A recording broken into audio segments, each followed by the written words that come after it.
دوستو long video مزے کرو کیا یاد کرو گے؟ آپ کی سپورٹ ملتی رہی تو روز دو ویڈیو ملیں گی۔ ملاقات ہوتے ہی ایک لمحہ میں زرینہ سے کوفسی ہونے لگی۔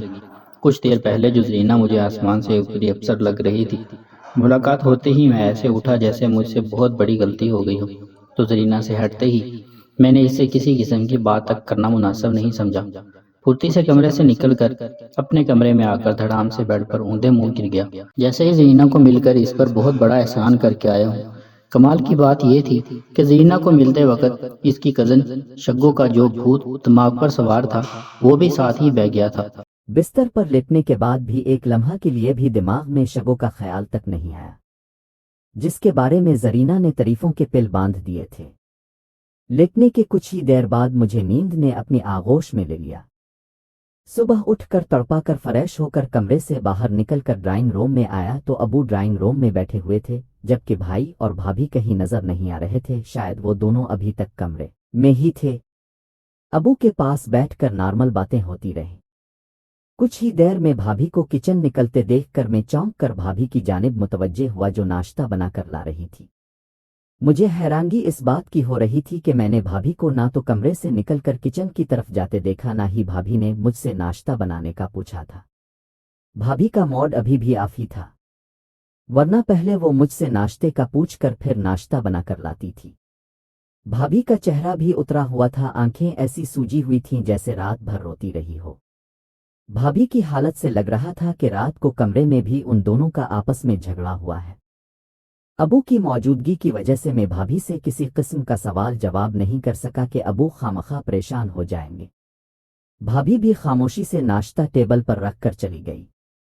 بھابھی نے بے شک مجھ سے بات نہیں کی تھی، مگر وہ ٹیبل پر ناشتہ لگاتے وقت بار بار ناک کو کھینچ کر میری توجہ حاصل کر رہی تھی کہ دیکھو رو رو کر میرا کیا حال ہو گیا ہے۔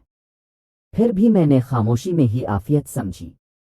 ناشتہ کرنے کے کچھ دیر بعد میں کمرے میں واپس آیا اور الماری سے چیک نکال کر گیراج میں آ کر 3 گن مینوں کے ہمراہ شہر کی جانب روانہ ہو گیا۔ کچھ دیر میں معلوم ہوا بینک میں جا کر میں نے اپنے اکاؤنٹ میں ٹرانسفر کروا کر کچھ پیسے نکلوائے اور واپس گھر آ گیا۔ چیک پر رقم زیادہ لکھی ہونے کی وجہ سے بینک مینیجر نے سبیحہ خاتون کو کال کر کے آگاہ کرنے کے بعد اجازت ملنے پر پھر رقم ٹرانسفر کی تھی۔ سبیحہ خاتون نے اجازت دینے سے پہلے میرے ساتھ سرسری سی بات کی تھی۔ شاید وہ مصروف تھی اس لیے تفصیلی بات نہیں کر سکی تھی۔ بینک سے نکل کر پہلے تو میں بازار کی جانب جانے لگا، مگر کچھ سوچ کر واپس گھر کی طرف روانہ ہو گیا۔ گھر آ کر میں ڈرائنگ روم سے ہوتا ہوا صوفی لوگوں کی جانب چلا گیا۔ میں ابھی راہداری سے گزر رہا تھا کہ موبائل کی بیل بجی۔ میں نے وہیں رک کر جیب سے موبائل نکال کر نمبر دیکھا تو انجان نمبر دیکھ کر مجھے تھوڑی تشویش بھی ہوئی کہ یہ کس کی کال ہو سکتی ہے۔ چند لمحے نمبر کو غور سے دیکھنے کے بعد میں نے کال اوکے کر کے پک کیا تو دوسری جانب سے گلریز خان کی آواز سنائی دی۔ گلریز خان کی آواز سن کر میں نے خوشدلی سے اس کے سلام کا جواب دیتے ہوئے کہا، شکر ہے لالا اب کی ہی کال تھی، ورنہ میں تو انجان نمبر دیکھ کر پریشان ہو گیا تھا کہ پھر سے دھمکی دار کال آ رہی ہے۔ یہ کہہ کر ہم دونوں ہنس پڑے۔ گلریز خان ہنستے ہوئے بولا، یاسر لالا اب تم دھمکیاں سننے نہیں بلکہ دھمکیاں دینے والے دور میں داخل ہو گئے ہو۔ میں نے مسکراتے ہوئے کہا، یہ سب اب کی محنت اور دعاؤں سے لالا۔ گلریز خان بولا، اور تم اسی انعام کے حقدار تھے، اس لیے حقدار کو ہی انعام ملتا ہے۔ یہ کہہ کر گلریز خان اگلی بات کرتے ہوئے بولا، اچھا یاسر لالا پھر کب آ رہے ہو؟ میں نے کہا، جب آپ حکم کرو میں آ جاؤں گا۔ میں تو بس آپ کے فون کا ہی منتظر تھا۔ گلریز خان چند لمحے سوچنے کے بعد بولا، تم ایسا کرو، آج کا اور کل کا دن اپنے گھر والوں کے ساتھ گزار لو اور ان کو 1 ہفتے کے لیے کہیں کام جانے کا کہہ کر آ جانا۔ جب نکلنے لگو تو اسی نمبر پر مجھے کال کر کے بتا دینا۔ میں نے کہا، ٹھیک ہے لالا، جیسے آپ کا حکم۔ میں پرسوں فرسٹ ٹائم ہی نکلنے کی کوشش کروں گا، پھر بھی آنے سے پہلے آپ کو بتا دوں گا۔ گلریز خان بولا، ٹھیک ہے یاسر لالا، میں تمہارا انتظار کروں گا۔ میں نے دعائیہ کلمات کہہ کر کال بند کر دی۔ کال بند کر کے میں آگے بڑھتے ہوئے دوسرے پورشن میں آ کر سیڑھیاں اترتے ہوئے نیچے ڈرائنگ روم میں آیا تو ڈرائنگ روم میں گلزیب اور امی بیٹھی ٹی وی پر ڈرامہ دیکھتی تھی۔ دونوں ڈرامہ دیکھنے میں اتنی مگن تھیں کہ دونوں ہی میری آمد سے بے خبر ہو ٹی وی پر نظریں جمائے بیٹھی تھیں۔ दोनों को यूं बेखबर बैठी देखकर मैं मजीद दबे पांव चलते हुए इनसे थोड़े फासले पर पहुंचकर अपने मखसूस अंदाज में दूर से धाड़ते हुए बोला, वो ये क्या करने लगे हो? मेरा लहजा और आवाज इतनी कड़ी थी कि दोनों ने अपने सीने पर हाथ रखकर लंबी सांस खींच ली। गुलजेब ने तो सिर्फ सांस खींची थी जबकि माही की चीख निकल गई। दोनों इस कदर खौफजदा हुई थीं कि चंद लम्हे तो दोनों ने मुझे पहचानने में लगा दिए। जैसे ही उनको यकीन हुआ कि मैं हूं तो गुलजेब तो बेचारी जयपत्ती हुए सर झुकाकर दोपट्टा दुरुस्त करने लगी, जबकि माही दूर फर्श पर पीर पटकते हुए रोने लग गई। माही का रोना उधर उधर संजीदा नहीं था, बस लाड दिखाते हुए रोने का ड्रामा कर रही थी। मैं दोनों की हालत देखकर खिल खुलाकर हंसने लग गया। इसी दौरान आंटी घबरा हुए कमरे से निकली। आंटी ने जब मुझे हंसते हुए और माही को रोते देखा तो हाथ पर हाथ रखकर शुक्र अदा करते हुए बोली, शुक्र है मेरी तो इस पागल ने जान निकाल कर रख दी थी। माही लाड भरे अंदाज में रोते हुए बोली, अम्मी अब भी ना बजाए यासिर भाई को कुछ कहने के मुझे बोलना शुरू हो गई है। हम अपने ध्यान ड्रामा देख रही थी। यासिर भाई ने इतनी दौड़ से बोलकर हमें डराया कि हमारे साथ साथ गुलजेब बेचारी भी बड़ी तरह डर गई थी। मैं हंसते हुए बोला, आंटी मैं कब से आकर उनके पास खड़ा उनको देखे जा रहा था। दोनों ऐसे टीवी में मगन थीं जैसे पता नहीं कौन सा ऐसा जरूरी काम कर रही हों कि उनको आसपास की भी खबर ना हो। इतने में सूफी भी अपने कमरे से निकल के बाहर सूरत-ए-हाल का अंदाजा लगाने लग गई। आंटी और सूफी तो जब माही के चीखने की वजह मालूम पड़ी तो दोनों माँ बेटी हंसने लग गईं। मैं वहीं माही लोगों के पास ही बैठ गया। सूफी और आंटी भी उधर ही आकर बैठ गईं। काफी देर तक हम नॉर्मल बातों के साथ हंसी मजाक भी करते रहे। बातों के दौरान माही बोली, यासिर भाई गुलजेब अपने घर का चक्कर लगाना चाहती है, इसकी कुछ जरूरी चीजें इधर पड़ी हैं। माही की बात सुनकर मुझे हैरानगी भी हुई कि गुलजेब अभी तक मेरे साथ ठीक ठाक बात करने से डरती है। ये बात गुलजेब मुझसे भी कर सकती थी मगर उसने मुझे कहने की बजाय माही से कह दिया। मैंने कहा चले जाएंगे, ये कौन सा मुश्किल काम है। गुलजेब नजरें झुकाकर बोली, अगर आज आप फ्री हैं तो आज ही चले जाएं। मैंने कहा मैं तो फ्री ही हूं, वैसे भी कुछ देर बाद मैंने गांव जाना है, तुम भी साथ ही जाना, जो सामान लेना हो बता देना, मैं गिन मैनों को कहकर निकलवा दूंगा।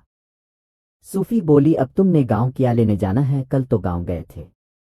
मैंने कहा यार जरूरी काम है इसलिए जाता हूं, हालांकि मुझे गांव में ना तो कोई काम था और ना ही आज गांव जाने का मेरा इरादा था। गुलजेब का दिल रखने के लिए मैंने गांव जाने का बहाना गढ़ लिया था।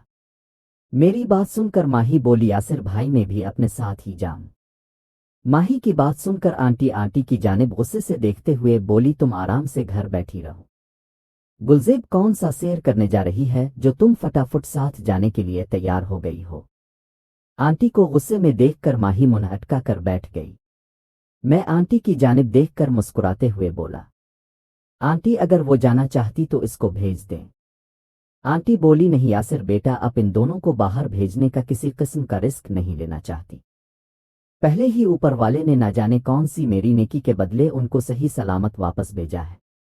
आंटी की बात सुनकर पहले तो मैं कहने लगा था कि अब परेशान क्यों हो रही हैं, मैं उनके साथ हूं ना, मगर ये सोचकर चुप कर गया कि जब गुलजेब को अगवा किया गया था तब भी मैं ही इसके साथ था। कुछ देर उधर उधर की बातों के बाद मैं सूफी को इशारा करते हुए बोला, सूफी 2 मिनट मेरी बात सुनना। ये कहकर मैं उठकर कमरे की जानिब चला गया। सूफी मेरे पीछे ही कमरे में आ गई। सूफी शायद ये सोच कर आई थी कि मैं उसके साथ कोई शरारत करूंगा, इसलिए इसने कमरे का दरवाज़ा बंद करने की बजाय पूरा दरवाज़ा खोल दिया, ताकि अगर मैं कुछ करने का इरादा भी रखता हूं तो सामने बैठी आंटी लोगों की वजह से बाज रहूं। सूफी कमरे का दरवाज़ा खुला छोड़कर अंदर दाखिल होकर बोली, हाँ जी फरमाओ। मैं इसकी तरफ देखकर मुस्कुराते हुए बोला, दरवाज़ा तो बंद कर दो। सूफी मुझे घूरते हुए बोली, पागल तो नहीं हुए। मैं हंसते हुए बोला, जो तुम समझ रही हो ऐसा वैसा कुछ नहीं करने वाला। मैंने तुम्हें कोई चीज बताना है इसलिए कह रहा हूं। ये कहकर मैं जेब में हाथ डालते हुए सूफी को दरवाज़ा बंद करने का कहने लगा। सूफी मशकूक अंदाज में मुझे देखते हुए दरवाज़ा बंद करने लगी। जैसे ही सूफी ने दरवाज़ा बंद करके मेरी जानिब मुड़कर कहा, हाँ जी बताओ क्या पकड़ाता है। मैं जल्दी से जेब से हाथ निकाल कर आगे कमीज का दामन उठाकर बोला, आगे ओ फिर बताना हो। सूफी ने पहले मेरे हाथ में देखा, फिर जैसे ही इसकी नज़र मेरे शरारती चेहरे पर पड़ी तो सूफी मुट्ठियां भींचकर तुलमिलाती हुई आसिर के बच्चे कहकर दरवाज़ा खोलने लगी। तो मैं जल्दी बोला, हुए रुको तो सही, ये देखो मैं तो शलवार की जेब खोलने लगा हूँ। ये कहते हुए मैंने जल्दी से नाड़ा छोड़कर शलवार की जेब की जिप खोलते हुए पैसे निकालने शुरू कर दिए। असल में शलवार वाली जेब में 500 के नोटों की कापियां थीं, जिसकी वजह से उभार बना हुआ था। सूफी इस उभार को कुछ और समझकर गुस्से में तुलमिलाते हुए बाहर की जानिब जाने लगी थी। सूफी ने दरवाजे के पास खड़े जब जेब से नोटों की गड्डी निकालते देखा तो इत्मीनान का इजहार करते हुए आगे बढ़ते हुए बोली, पहले तुम क्या करने वाले थे? मैंने मासूम बनते हुए कहा, कुछ भी नहीं। पैसों की वजह से मेरा नाड़ा ढीला हो गया था, मैं तो वो टाइट करने लगा था, तुम क्या समझी थी? सूफी मशकूक अंदाज में मेरी जानिब देखते हुए बोली, तुम ज्यादा शौखी ना बनूं, मैं तुम्हारे अंदर रहती हूँ, मुझे अच्छे से पता है, तुम्हारी हरकतों को अच्छे से जानती हूँ। मैं होंठों तले हंसी दबाते हुए बोला, अच्छा बताओ फिर मैं क्या करने लगा था? सूफी झुंझला कर बोली, यासिर अब बस भी करो, नहीं तो मैं जा रही हूँ। मैं जल्दी से सूफी का बाजू पकड़कर इसे अपनी जानिब खींचते हुए बोला, अच्छा बात तो सुनो। सूफी दरवाजे की जानिब देखते हुए बोली, यासिर पागल मत बनूं, छोड़ो मुझे। मैं सूफी का बाजू छोड़ते हुए संजीदा अंदाज में बोला, बार बार एक तो तुम ऐसे डरना शुरू हो जाती हो जैसे तुम मेरी मशूक हो और मैं छप कर तुमसे मिलने आया हूं। ये पैसे पकड़ो और अपने पास रखो। अगर मेरी गैर मौजूदगी में कोई चीज मंगवानी पड़े तो जरीना को पैसे देकर इसे बता देना, वो गार्ड से मंगवा देगी। सूफी पैसे पकड़कर हैरानगी से बोली, इतने पैसे कहाँ से आए? मैंने कहा, तुम बस आम खाओ, तुम्हें गिटलाहे गिनने की जरूरत नहीं, तुमसे जितना कहा है बस इस पर अमल करो। सूफी बोली, मगर तुम ये क्यों कह रहे हो कि मेरी गैर मौजूदगी में अगर कोई चीज मंगवानी हो, क्या तुम कहीं जा रहे हो? मैंने झुंझला कर कहा, फिलहाल तो गांव जा रहा हूं, 1 घंटे के लिए, अगर जनाब की इजाजत हो तो चला जाऊं। सूफी मासूमाना अंदाज में बोली, ये तुम बोल कैसे रहे हो? मैं झट से पैंतरा बदलते हुए मुस्कुरा कर सूफी के गालों को पकड़कर फुर्ती से इसके होंठों पर छोटी सी पारी करते हुए बोला, मैं तुम अपनी वजीर आजम से इजाजत मांग रहा हूं कि अगर मेरी परदान की इजाजत हो तो चला जाऊं। सूफी मसनूई गुस्से से मुझे देखते हुए उल्टे हाथ से अपना मुंह साफ करते हुए बोली, बेतमीज कोई मौका हाथ मत जाने देना। मैं मुस्कुराते हुए बोला, जब इतना हुसैन मौका हाथ लगे तो कौन काफिर इसे हाथ से जाने देता है? सूफी मुस्कुराते हुए शोखी जाकर बोली, यासिर सच बताओ, तुम कहीं जाने का है, वो गिराम तो नहीं बना रहे? सूफी की बात सुनकर मुझे इस पर प्यार भी बहुत आया कि इसे मेरे दिल का हाल मालूम पड़ जाता है, मगर अभी मैं इसे बताकर नया खेल नहीं खोलना चाहता था। अगर अभी बता देता तो इसने दरवाज़ा बंद करके मुझे कमरे में बंद कर देना था। इसलिए मैं बात को गोल करते हुए बोला, नहीं यार, मैं न क्यों जाना है, वैसे ही बैंक गया था, सोचा कुछ पैसे निकलवा लाऊं, ज़रूरत पड़ सकती है। सूफी अभी बड़ी मशकूक नज़रों से मुझे देख रही थी, जैसे मेरा झूठ पकड़ना चाहती हो, मगर मैं बिल्कुल संजीदगी से खड़ा इसे देखे जा रहा था। चंद लम्हे सूफी मेरे चेहरे का एक्सरे करने के बाद मुझे पैसे वापस पकड़ाते हुए बोली, फिलहाल मुझे कुछ भी नहीं चाहिए, अगर कुछ मंगवाना भी हुआ तो मेरे पास पैसे हैं। मैंने कहा, यानी मेरे पैसों का तुम्हारा कोई हक नहीं है? ठीक है, लाओ उधर दो। ये कहकर मैंने गुस्से से सूफी के हाथ से झपट लिए।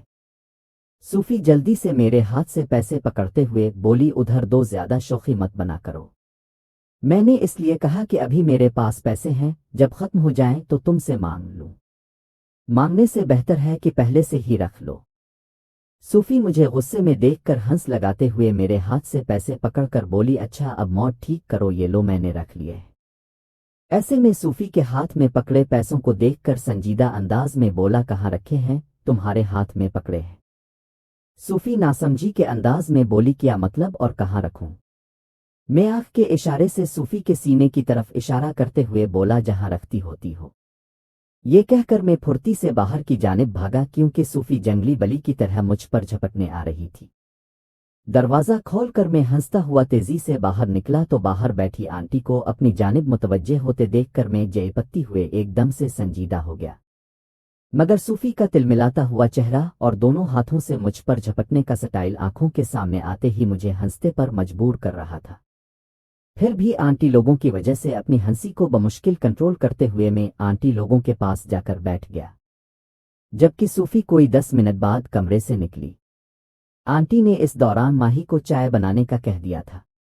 माही किचन में जाते वक्त गुलजेब को भी अपने साथ ही ले गई थी। गुलजेब और माही को पूरा साथ साथ चुपके देखकर मुझे खुशी हो रही थी। गुलजेब के चेहरे पर भी पहले की निस्बत काफी रौनक आना शुरू हो गई थी, शायद माही की कंपनी मिलने की वजह थी। कुछ देर में चाय आ गई। चाय पीने के बाद मैंने उठते हुए गुलजेब से कहा, गुलजेब अगर गांव जाना है तो आ जाओ, मैं गांव जा रहा हूं, फिर दोबारा न जाने कब चक्कर लगे। गुलजेब सौलिया नजरों से आंटी की जानिब देखने लग गई, जैसे आंटी से जाने की इजाजत तलब कर रही हो। आंटी बोली, हाँ बेटा चली जाओ अगर तुम्हें लाजमी जाना है। गुलजेब उठते हुए बोली, जी आंटी, आपको बताया था कि मेरी अम्मी की कुछ चीजें हैं जिनको मैं निशानी के तौर पर अपने पास रखना चाहती हूँ। ये कहते हुए गुलजेब का गुलाब जैसा खुला हुआ खूबसूरत चेहरा एकदम से मुरझा गया। गुलजेब को परेशान देखकर मैं इसका ध्यान बटाने के लिए बोला, चलो फिर जल्दी करो, मैंने वापस भी आना है। गुलजेब चादर लेने के लिए अपने कमरे में चली गई। गुलजेब ने आज भी इंडियन शॉर्ट शर्ट और नीचे पटियाला खिली ढेले शलवार पहन रखी थी। पीले रंग की शर्ट और सुर्ख शलवार में वो बहुत ही प्यारी लग रही थी। जब वो सोफे से उठी थी तब ना चाहते हुए भी मेरा ध्यान इसकी जानिब चला गया था, मगर अगले ही लम्हे मैंने नजरों को फेर लिया था। गुलजेब को यूं शर्मा कर सर नीचे करके खड़े देखकर मैं एक कदम आगे बढ़ा। गुलजेब के करीब पहुंचकर मैंने हाथ ऊपर करके गुलजेब की ठोड़ी पकड़कर उसका चेहरा ऊपर किया। गुलजेब ने चेहरा तो ऊपर कर लिया, मगर साथ ही गुलजेब ने पलकों की चादर बिछाकर आंखें बंद कर ले। मैं इसकी ठोड़ी को पकड़े बंद आंखों वाली गुड़िया के मासूम से हुसैन चेहरे को देखे जा रहा था। गुलजेब बिल्कुल साकित खड़ी थी, जबकि इसका निचला होंठ थरथरा रहा था, जैसे प्यास से तड़प रहा हो। मैं इसके होंठों को गौर से देखते हुए अपने होंठों पर जबान फेर ही रहा था कि अचानक गुलजेब ने पलकों की चादर उठाते हुए मेरी जानिब देखा। जैसे ही गुलजेब की नजरें मेरी नजरों से टकराई, मैं जल्दी से गुलजेब की ठोड़ी छोड़कर इससे नजरें चराती हुए बोला, बताओ फिर क्या क्या सामान लेना है। खुद हैरान था कि गुलजेब ने आंखें खोलकर जैसे ही मुझे देखा तो मैं यूं एकदम से भड़क कर पीछे क्यों हट गया था। हालांकि गुलजेब ने ना तो मुझे घूर कर देखा था, ना ही उसके चेहरे के ऐसे तासुरात दिखाई दिए थे जिससे मैं घबरा जाता कि इसको मेरी नीयत पर शक गुजरा है। हालांकि इसके चेहरे पर मुकम्मल तौर पर सुकूत तारी था, बल्कि मेरे यूं हकलाने पर उसके चेहरे पर हैरानगी के तासुरात भी नुमाया हुए थे। वो मेरी जानिब गौर से देखते हुए पुरएतमाद अंदाज में बोली, अपने खुद ही तो मना कर दिया था कि अम्मी के कपड़े नहीं लेकर जाने। मैंने गल्ला खंगार कर कंधे उचक्का कर दोनों हाथों की मुट्ठियों को दूर से फेंक कर मुट्ठियों को झटकुते हुए खुद पर कंट्रोल करते हुए नॉर्मल होकर कहा, हाँ वो तो नहीं लेकर जाने, तुम अपने जरूरी कपड़े निकाल लो, बल्कि मैं तो कहता हूं कि वो भी रहने दो। गुलजेब बोली, क्यों? मैंने कहा, क्योंकि वो सब पुराने हो गए होंगे, वैसे भी तुम उन कपड़ों की बजाय शलवार कमीज में ज्यादा प्यारी लगती हो, मैं तुम्हें मजीद नए कपड़े ला दूंगा, तुम वो सिलवा लेना। गुलजेब बोली, मगर मेरे इतने सारे कपड़े हैं, उनका क्या करूं? मैंने मुस्कुराते हुए कहा, वो भी किसी गरीब को दे देंगे। गुलजेब फौरन बोली, और घर जाकर सूफी अम्मी को क्या कहूंगी? मैं चौंक कर बोला, क्या मतलब, उसको हमने क्या कहना है? गुलजेब बोली, वो पूछेंगी नहीं कि तुम तो अपने कपड़े लेने आई थी, ना कर नहीं आए। गुलजेब की जहानत पर मैं मुस्कुराते हुए बोला, वैसे तो तुम इसको बना भी दो कि मैंने कपड़े लाने से मना कर दिया था, तो इसमें कोई परेशानी वाली बात नहीं। वो इतनी भी शक्की मिजाज नहीं है कि ऐसी छोटी छोटी बातों को दिमाग पर सवार करके किसी गलत फहमी का शिकार हो जाए। बाकी फिर भी तुम्हें कोई शक हो तो तुम अपनी तसल्ली के लिए अपनी चंद ऐसे सूट निकाल लो जो बिल्कुल नए हों, मेरे ट्रंक नीचे उतार देता हूं, तुम तसल्ली से देख लेना। गुलजेब मेरी जानिब शरारती नजरों से देखकर मुस्कुराते हुए बोली, 4 सूट निकालने के लिए इतना भारी ट्रंक उतारने की क्या जरूरत है, मैं खुद ऊपर चढ़कर निकाल लेती हूँ।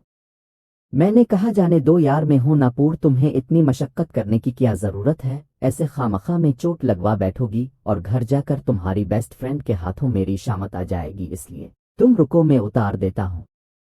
गुलजेब अपने पुरानी स्टाइल में बोली, ओए माड़ा, बेफिक्र रहूं, मैं तो पहाड़ों पर सैकड़ों फुट ऊंचाई पर यूं चढ़ जाती थी, ये तो सिर्फ 4 फुट ऊंचाई है।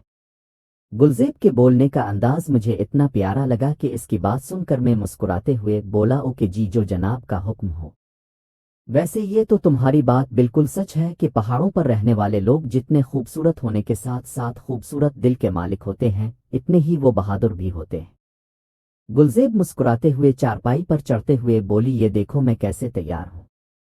ये कहकर गुलजेब मेरे देखते देखते पैटी पर दोनों हाथ रखकर हाथों के वजन से अपना वजूद ऊपर उठाते हुए चंद लम्हों में पैटी पर चढ़ गई।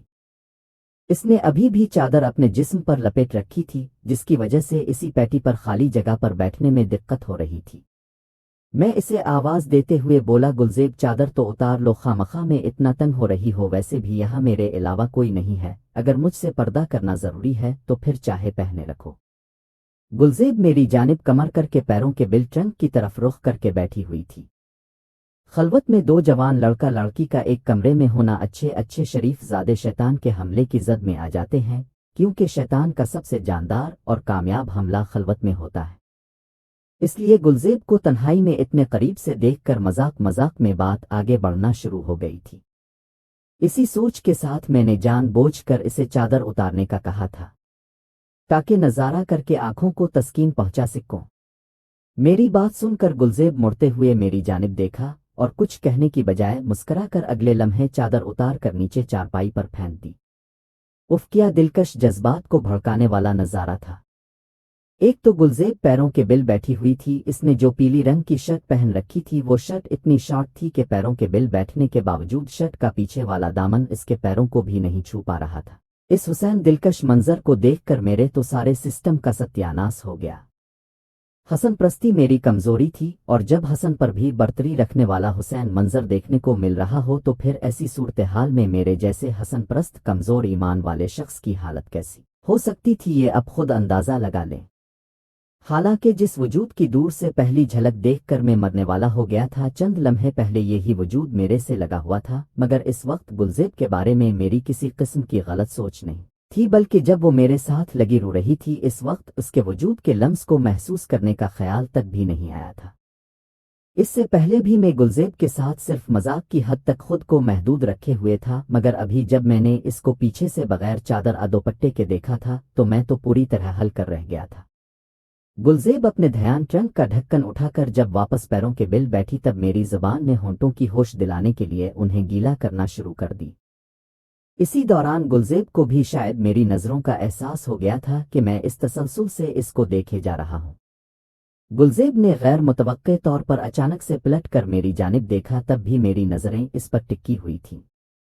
इसके पलटने से मैं भी ख्यालों की बस्ती से बाहर आकर नज़रों का निशाना बदल के इसकी आंखों में देखने लगा। इस वक्त में इसी कदर कन्फ्यूजन का शिकार हुआ, ना मैं नज़रों को झुकाने उधर उधर होकर अपनी पोजीशन बदलने की बजाय बौंगा बना तसलसल से गुलजेब की सवालिया नज़रों को देखे जा रहा था। गुलजेब हल्का सा मुस्कुरा कर बोली, माड़ा मुझे तो कुछ समझ नहीं आ रही, कौन से कपड़े निकालो।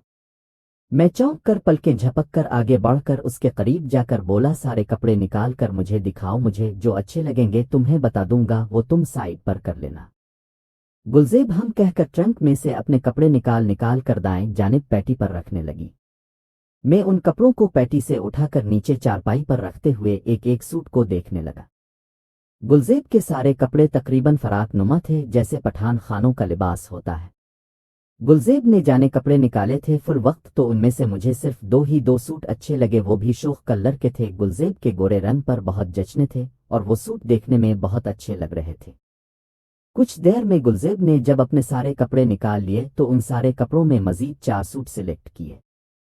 कपड़े साइड करके मैंने एक फराक उठाकर उसका डिज़ाइन देखने के लिए बेधियनी में फराक को पूरा खोला तो फराक में सिया रंग की 2 नीचे पहनने वाली मेरे पैरों में गिर गईं।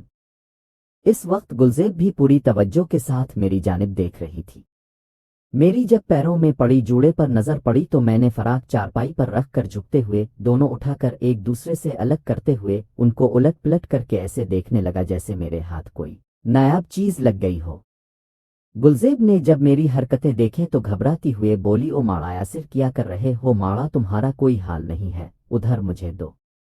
गुलजेब के मुंह से पहली बार अपना नाम सुनकर मुझे बहुत अच्छा लगा था। गुलजेब हमेशा से इसी अंदाज में सबके साथ बात करती थी, मगर कुछ रीडर्स को शायद इसकी बातों की समझ ना आए, इसलिए मैं अपने अंदाज में इसके लहजे को बयान करता आ रहा हूँ।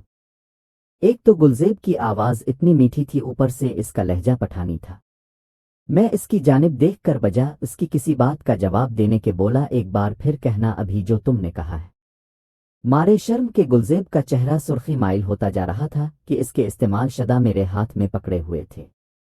इसकी हालत गैर होते देख कर भी मैं ऐसे मुतमईन होकर इससे अपना नाम दोहराने की फरमाइश कर रहा था जैसे मेरे लिए ये मामूली बात हो। गुलजेब का बस नहीं चल रहा था कि वो पैटी से छलांग लगाकर पलक झपकते मेरे हाथों से छीन कर उनको गायब कर देती। गुलजेब मेरी बात का जवाब देने की बजाय बेचैनी से मेरी जानिब हाथ बढ़ाकर बोली, यासिर माड़ा, मेहरबानी करके ये मुझे पकड़ा दे। इस बार गुलजेब का लहजा थोड़ा सख्त था, उसके बावजूद मैं मुतमईन अंदाज में मुस्कुराते हुए उन पर लगी सफ़ेद लेबल पर नंबर देखते हुए बोला, क्यों, क्या हुआ, ये भी तो एक लिबास है, तुम इतना घबरा क्यों गई हो? ये कहते हुए मैंने बाजू लंबा करके इसकी जानिब बढ़ा दिए। गुलजेब उजलत में बाजू मजीद लंबा करके मेरे हाथ से झपटने लगी। उजलत में आगे होते हुए इसका तवाजुन बिगड़ा और वो एक बाजू की बजाय दोनों बाजू आगे को फैलाते हुए हाय हाय माड़ा मुझे पकड़ो मैं गई, इससे पहले कि गुलजेब पैटी से नीचे जा गिरती। मैंने इंतहाई फुर्ती का मुजाहरा करते हुए झपटी डालने वाले अंदाज में दोनों बाजू आगे करते हुए गुलजेब की कमर को दोनों अतराफ से बाजुओं में जकड़ते हुए पकड़ लिया। गुलजेब ने जल्दबाजी का मुजाहरा करते हुए मजीद आगे को होकर जल्दी से पकड़ना चाहा था, पैरों के बिल बैठे होने की वजह से वो आगे को लुढ़क गई थी। गुलजेब का कद मुझसे छोटा था, इसने नीचे उतरने के बाद चेहरा ऊपर करके मेरी जानिब किया हुआ था और मैं चेहरा झुकाए हुए इसकी आंखों में खोया हुआ था। चंद लम्हे हम बिल्कुल साथ जड़कर खड़े एक दूसरे को देखे जा रहे थे। अगले ही लम्हे गुलजेब मुझसे अलग करके मुझसे 2 कदम पीछे हट कर दूसरी जानिब रुख करके खड़ी हो गई। गुलजेब दूसरी जानिब चेहरा करके बेचैनी से अपने चेहरे पर दोनों हाथ फेरे जा रही थी, जैसे वो अपने जज्बात पर कंट्रोल करने की कोशिश कर रही हो। चंद लम्हे गुलजेब को देखने के बाद स्लो मोशन में इसकी जानिब बढ़ा और बोला, क्या हुआ गुलजेब? गुलजेब मेरे चेहरे की जानिब सर लुढ़का कर फुर्ती से आगे होकर मेरी जानिब रुख करके गहरे सांस लेते हुए घबराहट के आलम में दोनों हाथों को मसलती हुई बोली, अब हमें चलना चाहिए, बहुत देर हो गई। इसकी हालत देखकर मैं समझ गया कि अगर अब मैंने इसको छूने की कोशिश की तो कहीं वैसे ही वो रोने लग जाए, क्योंकि इसका लहजा तकरीबन रोने के करीब था। मैंने अपनी जिंदगी में कभी किसी आम लड़की के साथ जबरदस्ती नहीं की थी, गुलजेब तो फिर मेरे घर की फर्द होने के साथ साथ एक मासूम खूबसूरत खूबसीरत शरीफ लड़की थी।